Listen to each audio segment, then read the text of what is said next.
नमस्कार दोस्तों, स्वागत करता हूं अपने इस यूट्यूब चैनल में जिसका नाम है अनुज गोरखपुरिया। आशा करता हूं कि आप लोग कुशल मंगल होंगे और अच्छे से होंगे। आपका जो सपना है विदेश में नौकरी करने का, डेफिनेटली आप लोग पूरा करेंगे। अपने माँ बाप का नाम रोशन करेंगे और अपने घर परिवार को अच्छी सुख सुविधा देंगे। तो भाई आज का जो वीडियो काफ़ी इंपॉर्टेंट वीडियो है। आज के इस वीडियो हम लोग बात करेंगे रोमानिया एम्बेसी के अपडेट के बारे में बात करेंगे, जैसे कि वर्क परमिट के बारे में बात करेंगे। वर्क परमिट कितने दिन में इशू हो रहा है और जो डिले हो रहा है कुछ लोगों का, उसके पीछे क्या रीज़न है। और हम लोग वीज़ा रेशियो की बात करेंगे, जो एम्बेसी में वीज़ा रेशियो कैसा चल रहा है। और फिर हम लोग बात करेंगे वीज़ा अपॉइंटमेंट की, जो एम्बेसी में वीज़ा अपॉइंटमेंट कितने दिन में मिल रहा है। और जो वीज़ा रिजल्ट है एम्बेसी का, इंटरव्यू देने के बाद वीज़ा रिजल्ट कितने दिन में आ रहा है। तो ओवरऑल जो वीडियो है काफ़ी इंफॉर्मेटिव वीडियो है और वीडियो को पूरा एंड तक देखिए भाई। और अपने भाई को ऐसे ही सपोर्ट करते रहिए अपना लाइक और सब्सक्राइब करके। जो लोग भाई नए हैं मेरे चैनल में, उनको मैं अपने बारे में बताता हूँ कि मेरा नाम है अनुज, मैं गोरखपुर उत्तर प्रदेश से हूँ और अभी यूरोप रोमानिया में जॉब कर रहा हूँ। अगर आप लोग नए हैं चैनल में तो प्लीज़ चैनल को सब्सक्राइब कीजिए और लाइक कीजिए। अब बात करते हैं वर्क परमिट के बारे में।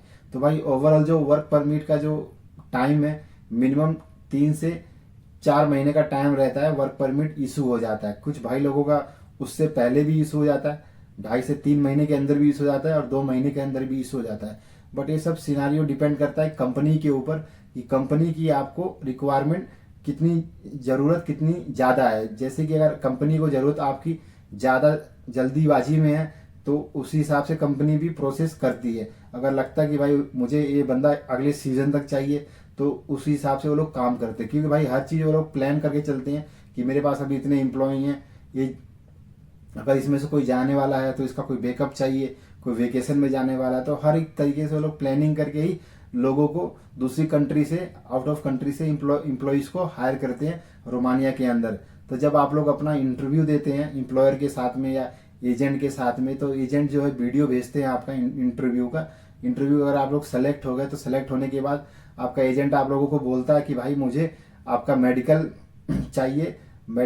चाहिए, और आपका पीसीसी चाहिए, आपका पासपोर्ट चाहिए और आपका जो डॉक्यूमेंट है, अदर डॉक्यूमेंट्स है, आपका सीवी। ये सब डॉक्यूमेंट्स आपके जो लगते हैं यहाँ पर वर्क परमिट इशू कराने के लिए।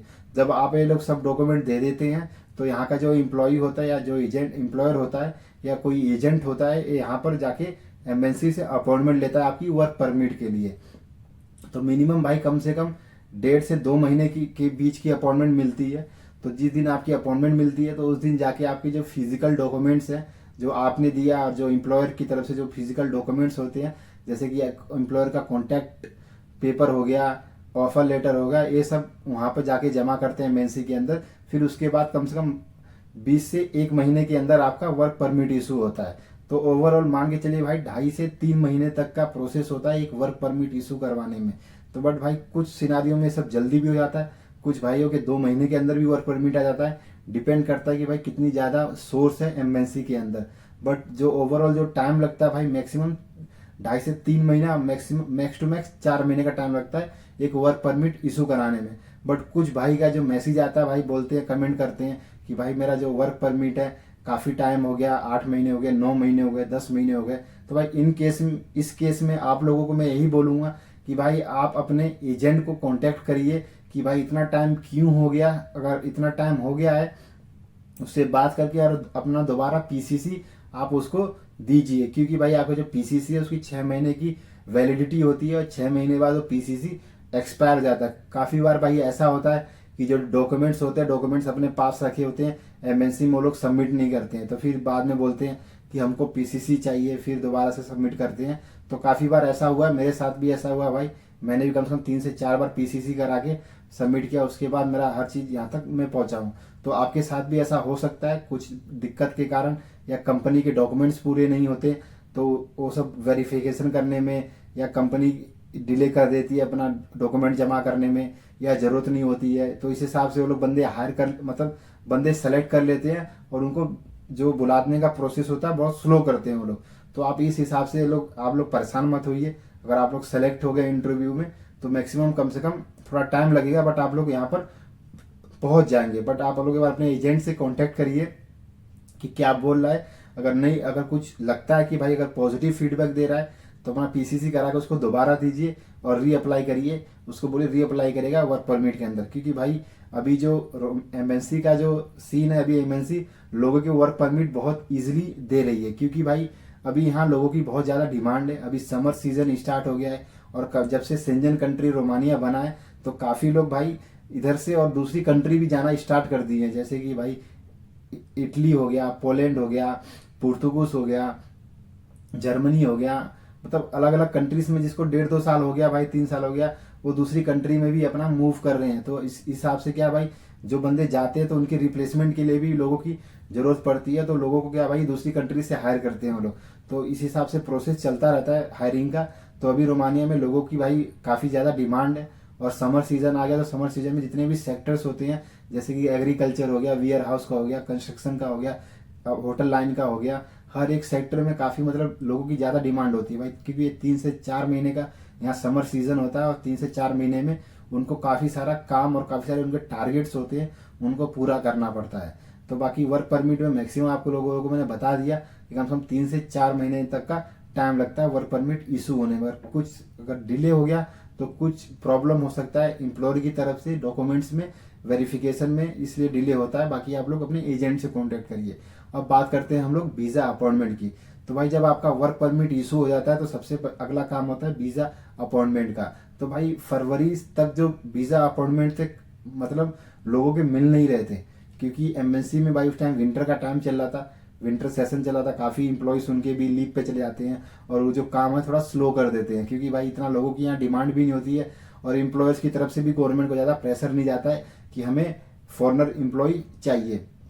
बट अब क्या है भाई, जैसे ही फरवरी ख़त्म हुआ अब लोगों की भाई दोबारा जो अपॉइंटमेंट था वीज़ा अपॉइंटमेंट उन्होंने देना प्रॉपर तरीके से स्टार्ट कर दिया है।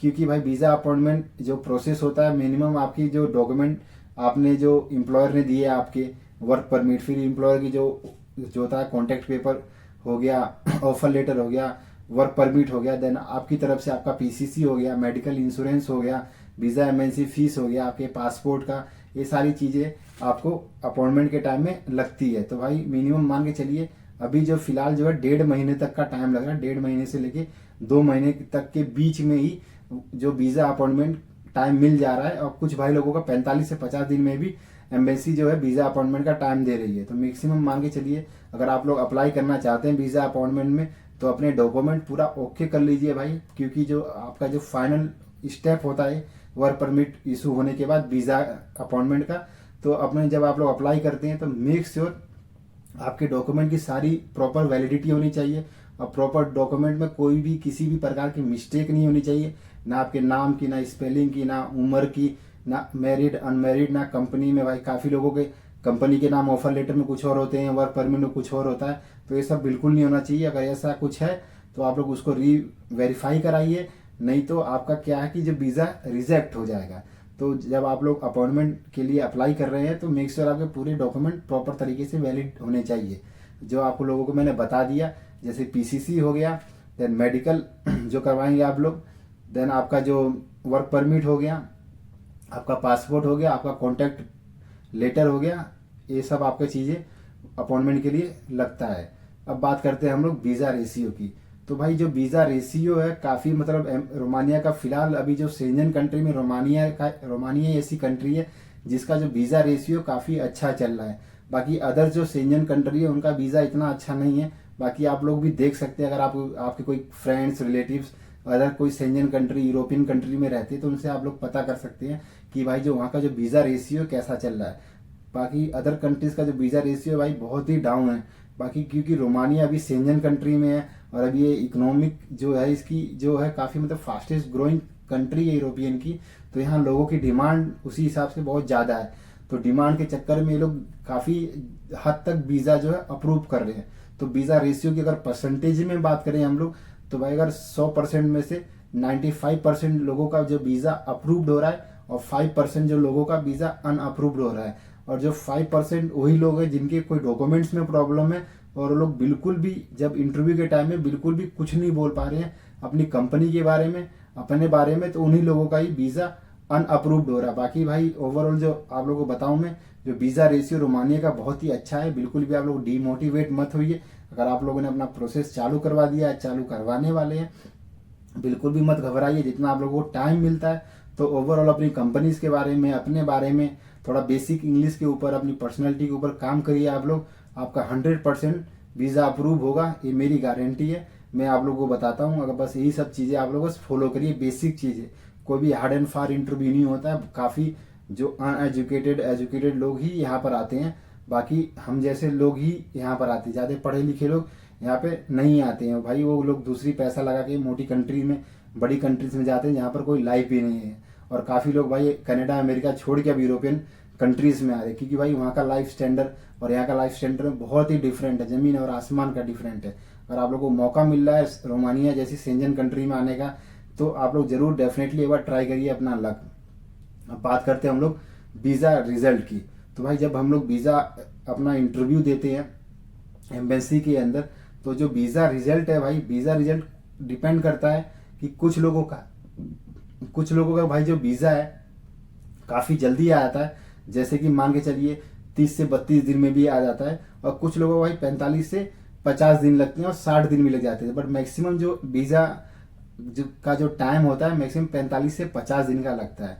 बट कुछ लोगों का भाई जल्दी आता है, इसलिए आता है क्योंकि जो भाई डिमांड के ऊपर होता है कि अगर उस बंदे की ज़्यादा डिमांड है, ये कंपनी ने अगर प्रेशर डाला एमएनसी के ऊपर कि भाई हमको ये बंदे जल्दी चाहिए, भाई इसकी डिमांड बहुत ज़्यादा है या इसके रिप्लेसमेंट हमें बंदा चाहिए, तो उन लोगों को वीज़ा एम्बेसी बहुत जल्दी दे देती है।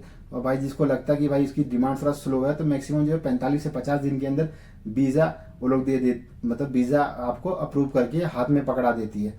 बट आप लोगों को मैं यही बोलूँगा, जब आप लोग वीज़ा इंटरव्यू दे देते हैं तो बिल्कुल भाई परेशान मत होइए, बिल्कुल भी किसी चीज़ की चिंता मत करिए, क्योंकि अभी आप लोगों को मैंने सब कुछ बता ही दिया कि एमएनसी के बारे में और यहाँ के बारे में, क्यों वीज़ा इतना दे रही है। तो आप लोग बिल्कुल भी परेशान मत होइए, बिल्कुल पॉजिटिव रहिए, क्योंकि अगर आप लोगों ने किसी के साथ गलत नहीं किया तो भगवान आपके साथ बिल्कुल भी गलत नहीं होने देगा। क्योंकि भाई काफ़ी मैं भी जैसे मुझे पता है भाई कि इंतजार, जब आदमी किसी चीज़ का इंतजार करता है तो भाई कैसे उसको मतलब वो चीज़ को मतलब बेताबी सी होती है, कितना मतलब परेशान सा होता है कि भाई कितना टाइम लगेगा, कितना समय लगेगा, क्या होगा क्या नहीं होगा। तो वो सब बिल्कुल भी आप परेशान मत होइए, अपनी फैमिली के साथ, अपने रिलेटिव्स के साथ अपना टाइम स्पेंड करिए। क्योंकि भाई जैसे ही आपका वीज़ा आ जाएगा, कम से कम महीना 1.5 महीने के अंदर आपको फ्लाई करना होगा और आपको जाना होगा। तो फिर आप साल 1.5 साल में 2 साल में फिर आप आएंगे, तो फिर वो सब चीज़ों को मिस करेंगे। जितना हो सके उतना आप पॉजिटिव रहिए और कभी भी टाइम को वेस्ट मत करिए। बस थोड़ा अपने ऊपर इम्प्रूवमेंट लाइए, अपनी पर्सनैलिटी, अपनी स्किल्स के ऊपर, और अपनी टाइम, और जितना हो सके उतना टाइम अपनी फैमिलीज के साथ स्पेंड करिए। क्योंकि भाई ये जो क्वालिटी टाइम्स है एक बार चले जाते हैं फिर वो दोबारा नहीं आते हैं। तो जो वीज़ा रिजल्ट है मैक्सिमम 45 से 50 दिन के अंदर आ जाता है। बिल्कुल भी आप लोग चिंता मत करिए। वीज़ा 100% जो लोगों का 95% लोगों का अप्रूव हो रहा है, 5% लोगों का अनअप्रूव्ड हो रहा है। बाकी जिसका अनअप्रूव्ड हो रहा है मैंने आप लोगों को बता दिया। बेसिक सी प्रॉब्लम्स होती हैं, बस थोड़ा कंपनीज के बारे में, आपकी कंपनी, आपके रोल के बारे में, आप किस काम में जा रहे हैं, आपकी सैलरी कितनी है, ये 4 से 5 पॉइंट होते हैं, आप लोग उसको रट लीजिए। बाकी मैंने बहुत सारा वीज़ा इंटरव्यू के बारे में वीडियो बना रखा है, उसको आप लोग देख सकते हैं। और कुछ आप लोगों को कुछ पूछना है तो कमेंट करिए, और कुछ अलग से कुछ पूछना है, पर्सनल कुछ पूछना है तो मुझे इंस्टाग्राम पे, फेसबुक पे मैसेज करिए। बाकी अगर थोड़ा डिले हो जाता है रिप्लाईज में तो भाई बिल्कुल भी परेशान मत होइए और गुस्सा मत करिए भाई लोग। आप लोगों के लिए मैं ये सब वीडियो बना के भेजता हूँ कि जितना हो सके उतना आप लोगों को मदद मिले मेरी वीडियो से, और आप अपना प्यार लाइक और सब्सक्राइब से दिखाइए। मिलते हैं दूसरे इन्फॉर्मेटिव वीडियो में, और कुछ अलग टॉपिक भी चाहिए तो भी बताइए भाई, वो भी बनाएंगे बहुत ही जल्दी। कुछ अपडेट भी देने वाला हूँ, काफ़ी सारी अनाउंसमेंट भी करने वाला हूँ। मिलते हैं दूसरे वीडियो, इन्फॉर्मेटिव वीडियो में। जब तक के लिए जय हिंद, जय भारत।